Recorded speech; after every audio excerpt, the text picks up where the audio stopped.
right? They're totally different things, and people get that confused all the time. That's right. And not all managers are leaders, and not all leaders are managers. And this goes not just in organizations, in your personal life, your friends, your partner, whoever it is, they just want to be heard, at times, and you don't need to say anything. All people, whether you're a leader or a manager, you have to know how to foster a psychologically safe or safe environment. What is the most difficult emotion to control as a leader?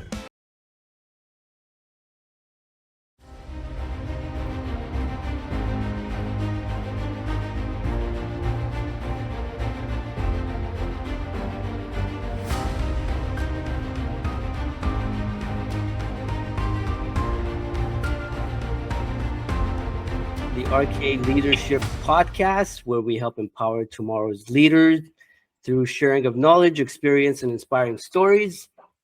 I'm your host, Rob Cameronpour, and my special guest today is Sejal Thakkar, who is the Chief Civility Officer, Chief Culture Officer, employment law expert, and 2 times TEDx speaker, and the list goes on, but I'll let her kind of do a little bit of an introduction. Before that, I'd like to say thank you very much for taking your time to be here with me today. I greatly appreciate you being on my podcast. And without further ado, take it away. Thanks. No, I appreciate you inviting me, Rob, to share a little bit about my story and what I'm doing these days. So I, as I was kind of getting ready for this, you had said, what is my story? And you wanted me to kind of start with that. And I don't know, that's a tough one because there's so many different parts of my story that really, have cultivated sort of what I'm doing now and the work that I do. But I'll go back to the beginning just to set a little bit of background. I was born in Chicago. My parents are Indian immigrants, and they came to the United States in '74. And so part of my story is about, just being here while my parents were from there and having to deal with that duality growing up. It was like being back in India at home. And then here I am outside the house, in the American culture, which I love as well. So that's one aspect of my story, and we can talk about that if you want. And then the other piece of it was that, we grew up in a predominantly Italian neighborhood, and we were the only Indian family. And so I talk about this aspect of my story in my first TEDx talk and my second one, a little bit more, just, experiencing bullying and harassment, discrimination, beyond elementary and high school years. And all of these sort of encounters and experiences that, really impacted sort of my career trajectory and where I'm today.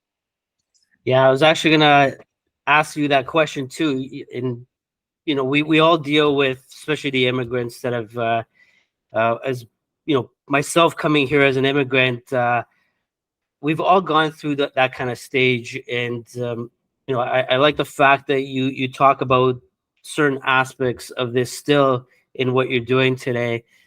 Now, with respect to the, what you experienced, and I know that you were also, you did some employment law back in the day. What parts of that did you see, in your career in that stint? And how are organizations dealing with these kind of issues? Yeah, thank you. And so I'll set a little bit of context there. I'm still a licensed attorney in California. I just sort of shifted what I was doing. For the first about 10 to 12 years of my career, I was a defense attorney. So I was actually practicing, I was in court, I was representing leaders and supervisors. And a lot of the cases I worked on dealt with sexual harassment or any kind of harassment, discrimination, wrongful termination, those types of cases. And so I did as a litigator, I saw a lot of things. But then a part of my, work was also doing a lot of workplace investigations. So I would go in and investigate complaints. So when an employee made a complaint, I would do that investigation. And so I got to see organizations from that like nuts and bolts perspective as well. aside from the legal lens. And then, and after I made my pivot to sort of, when my son was born 12 years ago, I decided I didn't want to do litigation anymore. I was more focused in on training at this point. It was a passion area for mine.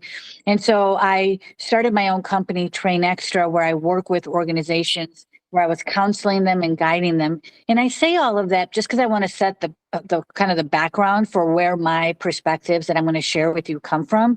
It's not just from a legal perspective or compliance perspective. I've seen it from all angles, right? And so, yeah, I saw a lot during that time, and some of the things I saw, and that's why I decided to focus in on training, was, a lot of times you had people, especially managers that were good managers, these were the people I was defending in court. And a lot of times I was sitting there saying, wow, if this person would have had the proper training or the proper coaching, then maybe we wouldn't have ended up there, and then the other side of that was I was seeing companies, they were basically focusing, they were spending money on training. They were spending money on trying to make it more of a respectful environment. But I felt like they were misguided. They were spending it either on the wrong things, or they were not really focusing in on areas that I thought they should have been, where it was more of a kind of a, let's set ourselves up for defense. If something happens, right, let's prevent those claims from happening, or what are we going to do to protect ourselves, versus let's just create a culture that's respectful, that's a high performing culture, et cetera, psychologically safe culture. Some of these things where I was like, you're not doing anything to foster that, right? And so training really became an area where I always say this, I replaced the courtroom with the training room, because I wanted to get in before the lawsuit. So my tagline at the beginning when I started my company was, let's do this right so we could keep those darn employment lawyers away, right? And so that kind of became my thing. I did a complete shift. I was like, I'm that person. I'm going to take everything I've learned and help you do it right from the beginning. So do you think organizations are really, listening to that and actually providing proper training to their managers? I would say we have a lot of work to do. We definitely have a lot more work to do. And, yes, am I seeing a change? Am I seeing more employers open to really working at culture and putting in the proper support and resources? Because a lot of people say things, right? But are they actually doing anything about it? And that's where I think, we're at kind of like a really important point right now, because we have so many things going on in the world where if you don't support your leaders properly right now, there's no way you can succeed, right? Like technology. If you don't train your leaders on how to be technology savvy, you're done. You're toast, right? Like you have to know that.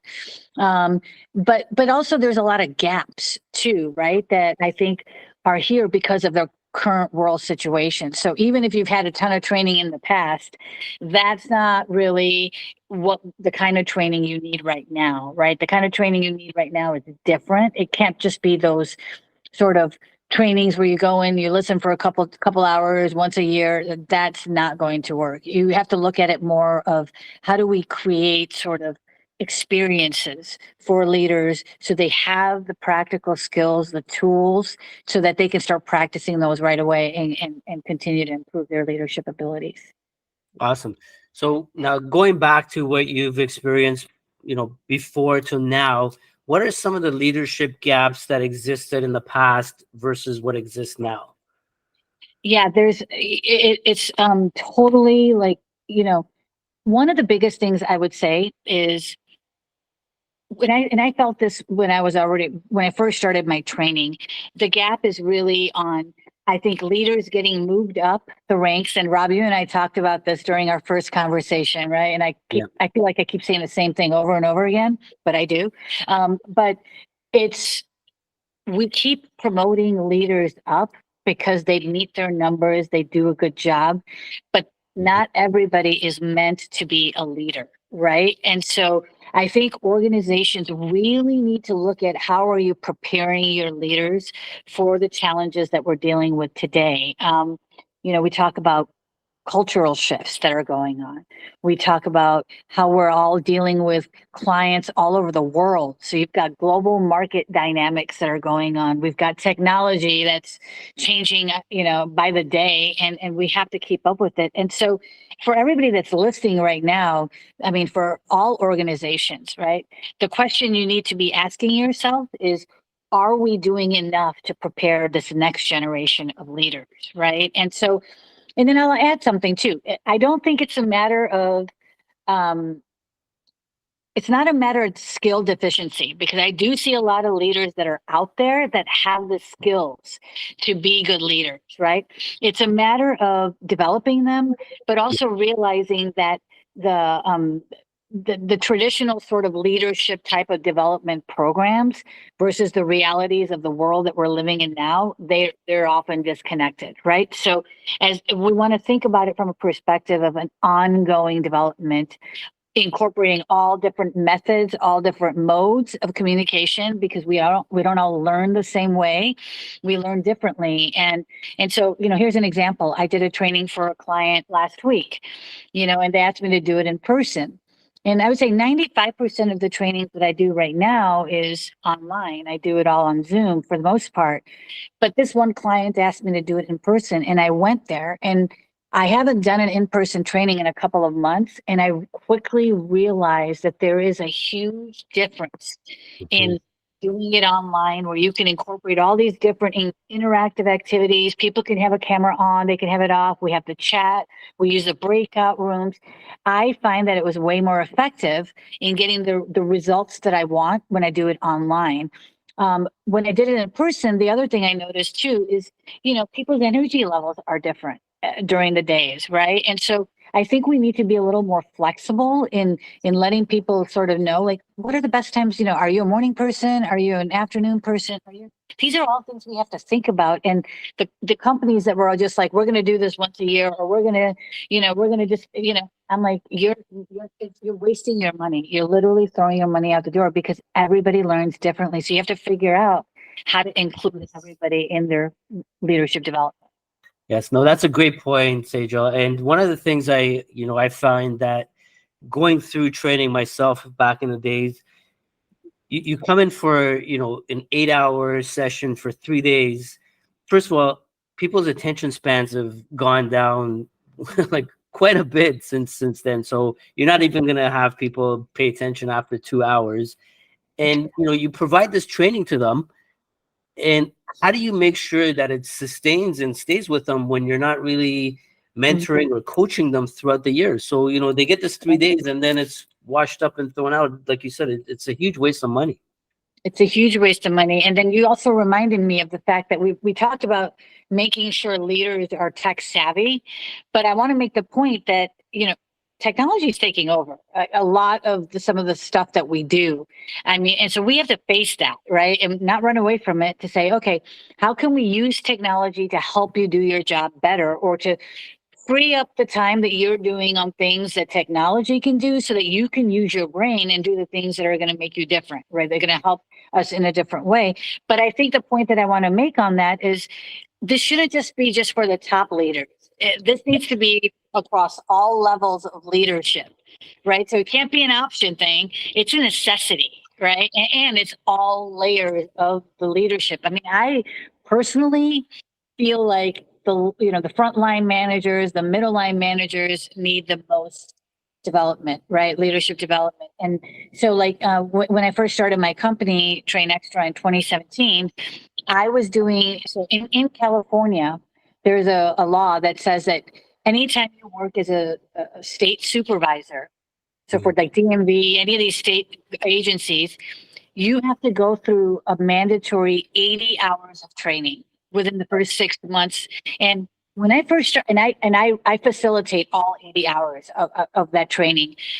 And so when I was doing this, I was like, every single manager on the planet needs at least this 80 hours of training to start with and then go more, because there were so many topics in there that I, as an attorney, never got training on, right? And so you're asking people that are leaders, they need to know this stuff. There are certain stuff that they just have to know. And so you have to invest in them. If you're in the private, sector where you're not subject to that rule, you're going to have to put the resources behind it, and I can tell right away when a company comes to me, and then they're like nickel and diming me for my fees. I'm just like, go, I might not be the right person for you because you're looking at this as a transactional thing. I'm not a transactional person. I want to be a part of your culture. I want to help your culture evolve. I don't want to just be like, come in and just do your thing and disappear. A lot of my clients, I go in year after year and I continue to work with them. Right. And that's the key. And so, so I just wanted to throw that one out there. Yeah. And you said something that was interesting. You said, there's a mandate for them to get 60, 80 hours of this training when they start the role. So that's something I've struggled with. And I hear this from a lot of young leaders. Why are we training people after they get the job? Why aren't we doing that pre-training so they're ready, so they can hit the ground running? At least have a foundation before they start, because leadership is very, very challenging. If management might be easy, but leadership is very challenging. Totally different things too, right? They're totally different things, and people get that confused all the time. Right. And not all managers are leaders, and not all leaders are managers. Like, I'm dealing with some right now that are great leaders, but they're not great managers. And somebody's got to tell them that, because there's a difference. And a lot of times they don't understand that difference. You can tell right away when you ask a leader, like, what is your vision on something? And they spit out this beautiful vision, and they can see it, and they can inspire people. They can influence that. They're good at that. But then you tell them, give me the strategies, and then you get this like aloof answer, and you're like, okay, so I get it. You've got that piece down, but now we need someone to manage the people with the strategies to help us get to that vision, right? And there's a distinct way of developing both too, because in both situations, you still have to be a people leader. So in both, there are certain things that you need to know regardless, right? Like, how to foster a safe environment. There are certain critical skills you need to have, or you need to learn, which can all be developed, right? But that all people, whether you're a leader or a manager, you have to know how to foster a psychologically safe or safe environment. You also need to know how to foster a positive environment. Because nobody wants to work in a negative environment, right? Like, we want to run away from that. I mean, our tolerance levels for negative environments is like getting smaller and smaller. Most people are like, at the first sign of any sight of negativity or toxicity, they're out the door looking for something else, because we know lives are short and we don't want to waste our time working for those kind of companies, right? Or at least not anymore. A lot of people, have put up with it for a long time, but like, how to be positive. Right. And that means knowing how to control your own emotions and being a role model. So there's certain skills. And then also on the other side, there's inclusion, how to be an inclusive leader. Not everybody can be an inclusive leader. You can try to teach people if they're open and they're curious, of course, but we can't assume that every single person you put in a leadership position knows how to do those three things. Right. And those are the three areas that I really focus in on all of my workshops with. So excellent. Thank you for bringing those points up, and it's a good segue to my, next question, where as a leader, like you said, you've got to develop and create those environments where people feel safe, physically, emotionally, mentally. And we've seen a lot of mental health issues that are popping up left, right, and center. And like you said, the new generation, Gen Z, they will not tolerate that, and we see them, skipping and jumping companies left, right, and center. So, what is your advice for leaders in terms of creating that safe environment, and how important is it, and what impact does it have if you don't have it? Yeah. How much time do we have? We got some time, Sejal. Oh my God, that's a big question. I'll put it this way, right?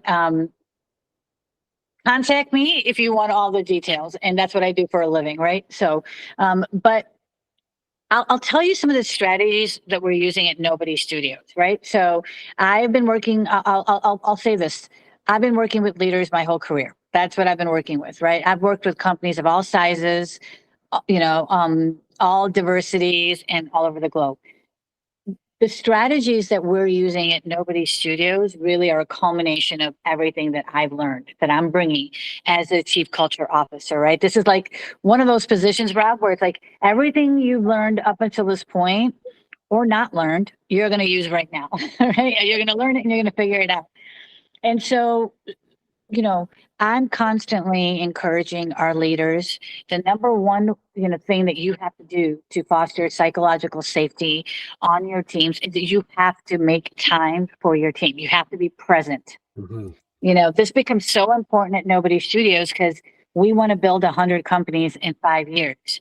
And so we want to figure out the secret sauce that's going to help us go at the speed of light so we can just trust each other and go, and so like, I'm the kind of person, and Mark and I just had this. Our Mark McNally's our chief nobody. We just talked about this, and I was like, I'm so glad we had this conversation line now because not everybody can do this, right? I'm the kind of person that I can trust someone right away. I'm going to give you my 100% trust, and then you prove that you can keep it there, that you earn that trust, right?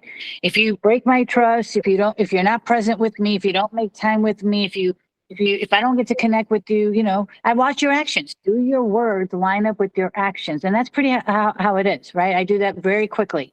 He's the same way, but not everybody is that way, right? And so in order to overcome that, right? Because we need to trust our teams. The only way you can build trust with your teams then to foster psychological safety is you have to be present. Yes. You have to make that time. This becomes very important, especially when you're like a company like Nobody Studios like us, because we're virtual. Everybody's remote. Most of us haven't even met before. So you don't have the luxury of that physical connection that you build that trust when you spend time with somebody. When you don't have that, you have to be really intentional about creating that. And so how do you be present? So some of the things we do, we have a really robust onboarding program where we basically tell people we're going to assign you this team lead. Here's your nobody. Here's this person. If you need this person, Sejal, and then we ask everybody to do one-on-ones with them, not just within the first week. We recommend it during the first week and the second week, but then we continue to encourage that they do it over and over again. We create like virtual team building events where it can be rough because we have a lot of consultants. We don't have a lot of employees, and so you can't really mandate it, but you can strongly encourage that and show the reasoning behind why. Oh, this is going to help us create bonds with each other, right? The other thing of psychological safety that I wanted to share with everybody here. So make time to be present is number one. And then number two, feedback. Feedback, right? Be open to feedback. Everybody is saying the same thing. You want to build in feedback into everything you do. I just did a virtual team building event. I send a feedback form right afterwards. What did you like? What did you not like? How could I do better? Like this, this isn't about our ego. It's really about making sure we continue to evolve, right? So, and then the last thing, that another strategy that I think is super important is to lead with empathy, and not your ego. I think this skill needs, I strongly believe this. I strongly believe this, that empathy is lacking in this world, and leaders are the role models. It all starts and ends with leadership. And if they don't show empathy, right, they don't lead with empathy, and they don't have the self-awareness of how to be empathetic. I mean, again, these are skills that can be taught. So if you're listening and you're like, don't worry about it, you can learn these skills. And so I wanted to share this because I have my own company, and I have some workshops where we teach leaders empathy, but I've also partnered with another organization called Empathify You. So I want to give a shout out to my friend, the CEO of that company, Ajit Dodani. We're partners. And so we've created sort of joint empathy skill building programs, because you can't have civility without empathy, and we can't have psychological safety without empathy. You can't have inclusion without empathy. So it made sense that everything I'm doing, he's doing, but he brings a unique lens to the conversation. He's a former chief financial officer. So for Yes. the leaders that all they care about is the bottom line, you're going to understand that this man is putting everything he has into a company, teaching people how to be more empathetic, because that's what impacts your bottom line, right? So That's right. contact us. Yeah. That's right. And yeah, I've actually, we set up a podcast with them, and Oh, we're, you did? Okay, yeah, good. we're Yeah, scheduling awesome. it. We will be Yay. talking about that. So one of the questions I actually posed online, and I want to get your take on it because you brought it up. I asked, how do you train, or how do you teach young leaders empathy? And Mm, it was very difficult for people to answer this question. hmm. So I want to ask you this question and get your thoughts on it. Yeah. So there's a lot of different skills that go into empathy, right? So some Mhm. of the skills we focus in on in our workshops that we do, right, is this concept of how do we understand each other's perspectives, Yes. right? So, because here's the deal. We all know we need to have diversity of thought to innovate. I mean, there's no other way to do it, right? If you surround yourself with everyone that looks like you and thinks like you, you're not going anywhere. So the smart companies know, let's fill our thing up with as many different diversity of thought and everything, right? People who think differently, act differently, look differently, just fill it up. And so, but just because you do that doesn't necessarily equate to people knowing how to understand each other's perspectives. And so how can we go through some exercises where teaches people how to see situations from other people's point of view. Mhm. Not only does that build empathy, but that also teaches you in how to resolve conflicts. It Yeah. also teaches you how to make better decisions, because now you can see everybody's perspective and make a better decision, right? So that's one skill that you have to teach people. Another one is simple, active listening. Yes. People don't know how to listen Yes. because naturally, by default, our brain is wired to when somebody is saying something that might seem like a criticism or feedback, or our brain is automatically goes into the fight or flight mode, right? And so we have to go against the default Yes. and still stay present and still listen to what the other person is saying. And so I'm going to share a trick. This is what I share in my workshops, is that we have to make a conscious effort to listen without interrupting, right? Without interrupting. That's key. You could read any book on the planet on leadership. And I'll be honest, I haven't read that many. I probably couldn't tell 5 leadership authors right now. I haven't had the time to read, which, whatever. But I learned through living my life and taking those lessons. And that's what I talk about. Right. But how do you teach? How do you show someone that you value them and that you value their input if you can't give them your full attention? I'll tell you what, if you give somebody your full attention and you actually listen to them, they will have your back, Yeah. whether or not they agree with you, right? They'll say, all right, we don't agree on this thing, but whatever. I believe in Rob and I'm going to have his back on this. But the only way you get there is if that person makes you feel like you value them. So here's a little trick. Your brain can only do one thing at a time, right? It can either listen or it can think. So if I'm talking and all of a sudden you're thinking about happy hour later or what you're going to do for Easter, whatever's on your mind, guess what? You're not listening anymore. Okay. So the trick is you remind yourself just gently. My son thinks I talk to myself because I do this all the time. Like when I'm going to get on a phone call, I'm like, okay, paraphrase. Just say paraphrase to yourself. I have to paraphrase this back to this person. What Mhm. that means, you're going to have to summarize back what they just told you. And there's no way you can summarize something back to somebody. There's no way you can paraphrase back to somebody unless you've actually listened to them. So you remind your brain to click into that listening mode because you're like, oh yeah, I have to paraphrase this back. And it just automatically puts you back there. I mean, people have asked me that question about like, how is it so easy for you to connect with other people? Like they're like, you connect with all kinds of people, they see all my pictures and things like that. And I'm like, it's pretty simple. I just actually listened to what they have to say and I show them that I value them. Yeah. Right. And so active listening is the other one. And I'll add one more, right? One more. Empathy is more than just listening. right? Absolutely. Empathy is doing things to support that person in that moment. So it's not compassion where you're like, okay, I could feel what you're feeling. It's about how can I help you? Like what do you need right now? It's supportive. So it's not what I think you need, because what I think you need may mean nothing to you, right? In your situation. So it's not what I think you need. It's how can I support you with what you need?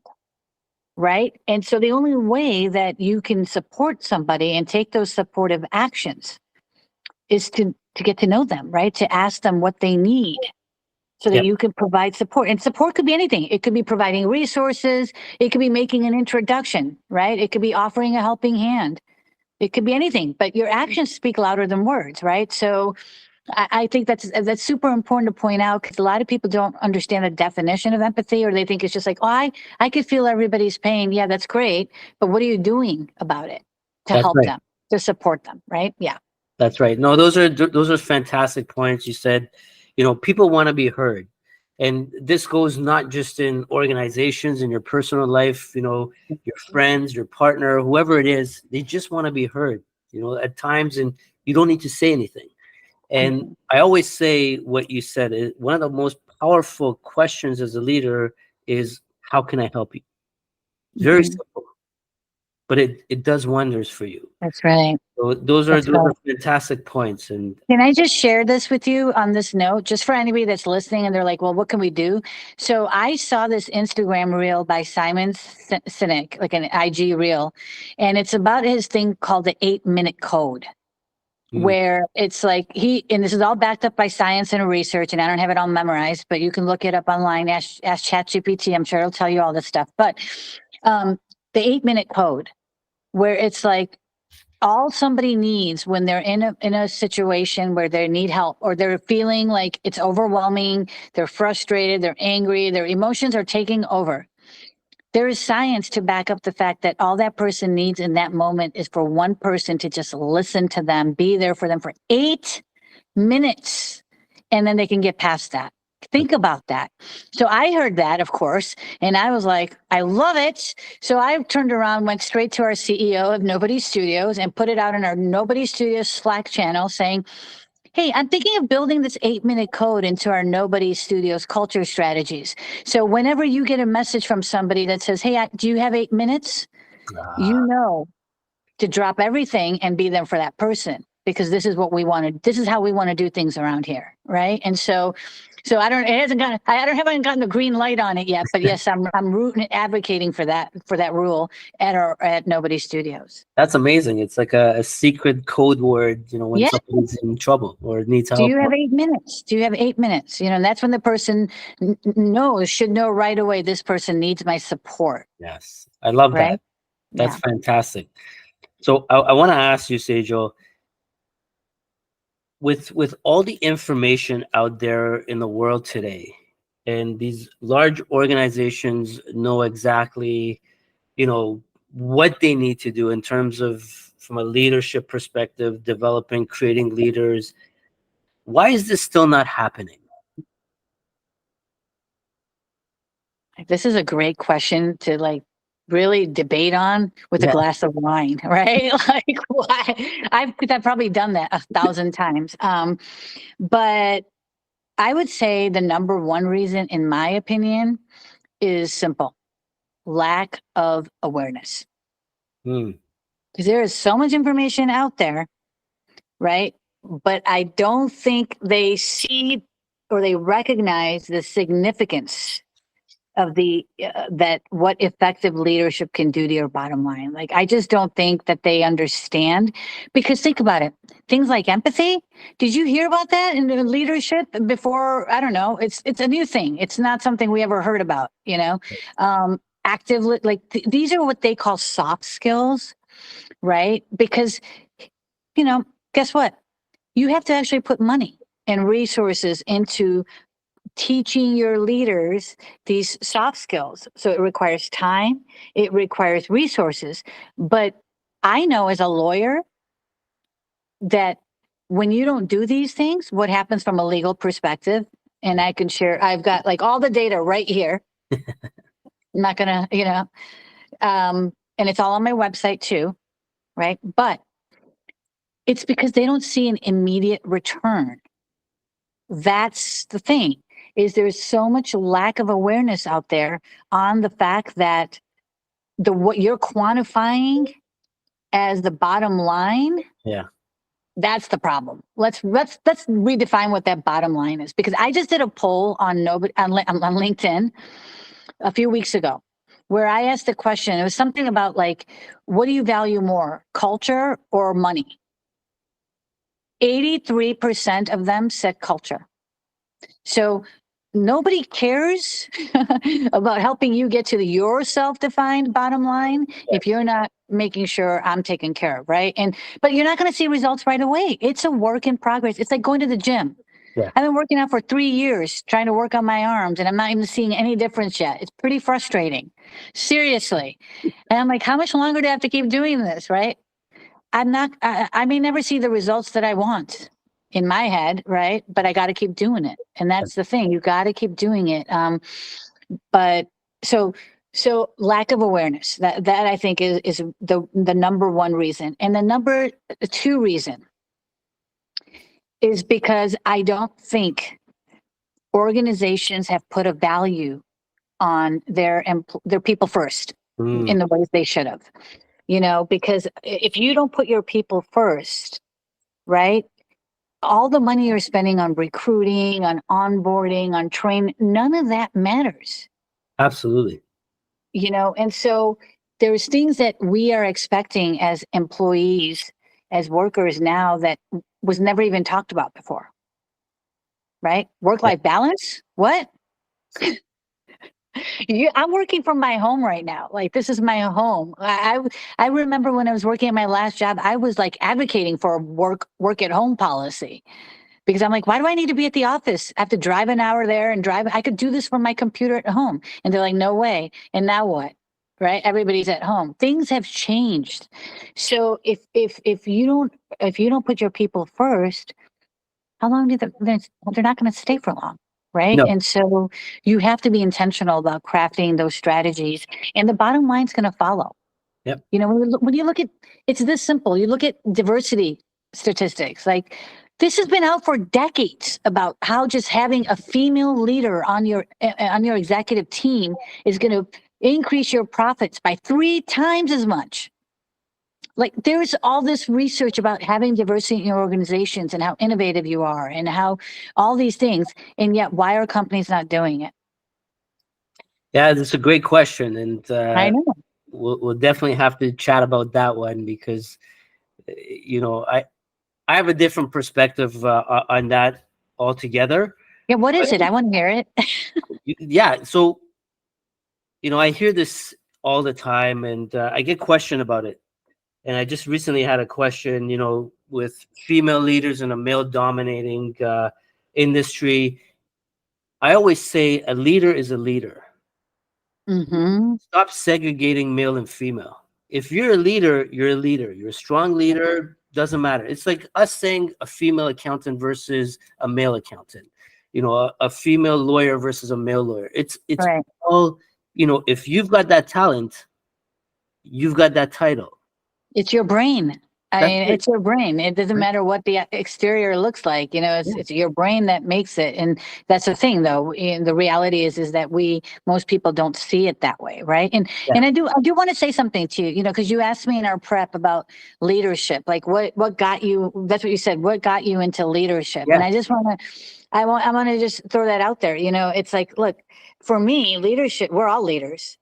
We're all leaders. Leadership manifests itself in many forms. I say this at every single team meeting that we have at Nobody Studios, and remind everybody there, where I see us all as leaders here. I say that over and over again. People are probably like, why do you keep saying that? Because most people don't think of themselves as a leader. Yes. But we're all leaders. Anybody that's watching you, whether it's your kids, your spouse, your partner, whoever, they're looking at you, and you're setting an example. Right. In that way. And so it doesn't come with this title or position. I just made some notes here, and I wrote down, it's about actions. Yes. It's about influence, and it's about knowing that we all have an ability to either inspire someone or to guide them, right? And so I workshops is one way that I do that, right? I post on LinkedIn, and everything is aimed at that, right? So I want everybody to broaden their definition of what leadership is, and embrace that mindset that we're all leaders, and we can all, we can all do something to make a positive impact too. That's right. If you want to, and surround yourself with people that are doing that. Like I talked to somebody yesterday, they were like, oh, all the stuff with DEI that's going on. And I go, I know, I'm not even getting involved in any of that. I'm staying away from those conversations, because I don't care what you call it. You can call it diversity, you can call it inclusion, you can call it belonging, you can call it whatever the heck you want. We're still going in that direction, whatever the label is that you put on it. So however you want to describe it, right? But I think that we just need more people to take accountability and say, if you don't like the way things are, then, step up, do something about it. Take action. You're passionate about that, Rob? What's that? Yes. So we need to do a part 2, Sejal, about this, but I know we've got. When I saw the list of questions you sent me, and I'm like, are we doing 20 series or something like that? We can do that, but I know you've got to head out. So I'm gonna get in before we wrap it up. I got some rapid fire questions for you that I'll ask. So the first thing that comes to your mind, just say it. So what is your key advice for people who want to get into public speaking? Yes. So I think the best thing is to manage your nervousness, right? I've been posting about this lately a lot, because you're always going to get nervous when you're going to public speak, right? That's normal. I just posted about this like last week. But then how do you not run away from public speaking? Because like we're seeing this a lot. So one of the companies that we're building at Nobody Studios is called Ovations, which is a virtual online talent platform. But it's not just for speakers, right? It's also for subject matter experts. And so if you could be a subject matter expert, but if you've never given a talk at a meeting, that's public speaking, right? And so if you just start doing it initially, of course you're going to be nervous about it, right? I remember like the first time I walked into a courtroom. Are you kidding me? My clothes were drenched. I was sweating when I took my suit jacket off. But you couldn't tell, right? Because I just went in there and I did it. But as you keep doing it, just knowing that anxiety is normal. I, to this day, still get nervous every single time I'm going to do a workshop or any time I'm going to do any kind of public speaking.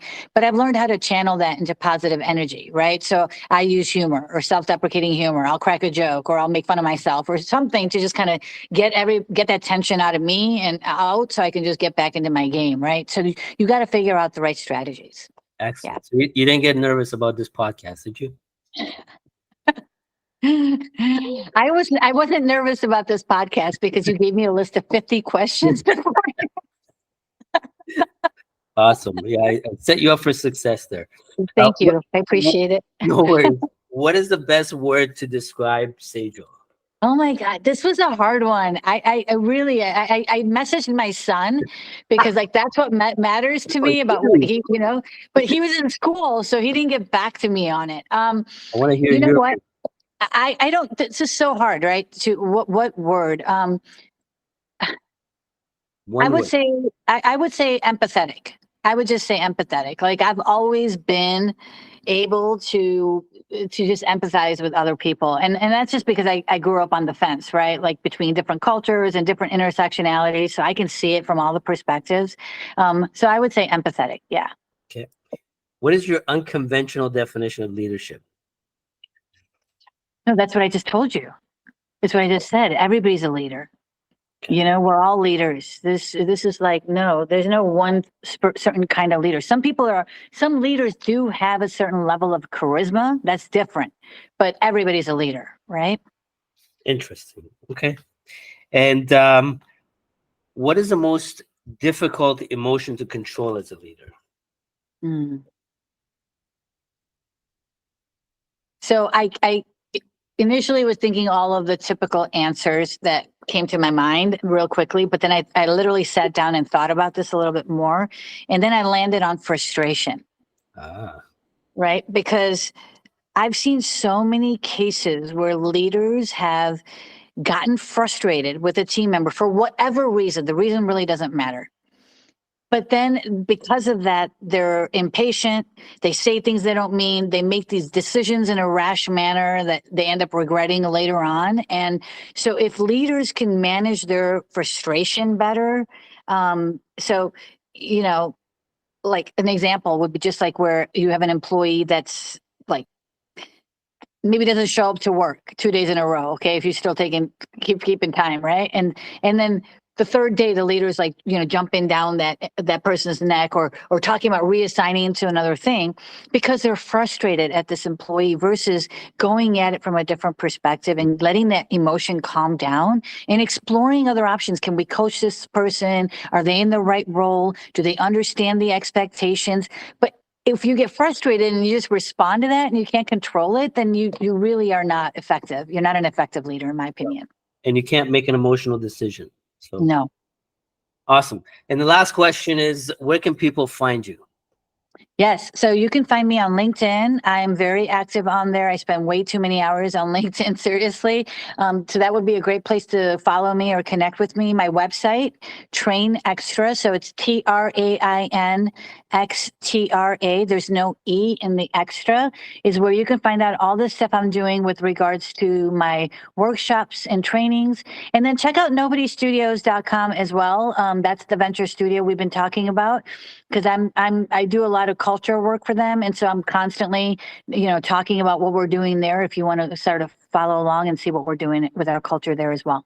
Awesome. I love the title there, by the way.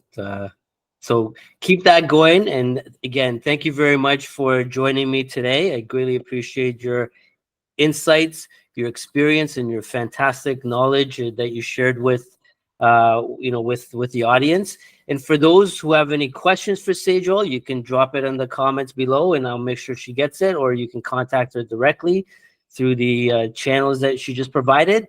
And for everyone, thank you so much for joining, and we'll see you on the next podcast. And Sejal, thank you so much again for being with me. Thank you. This was awesome. Thank you. Have a great one, everyone. We did it. Yes. Awesome.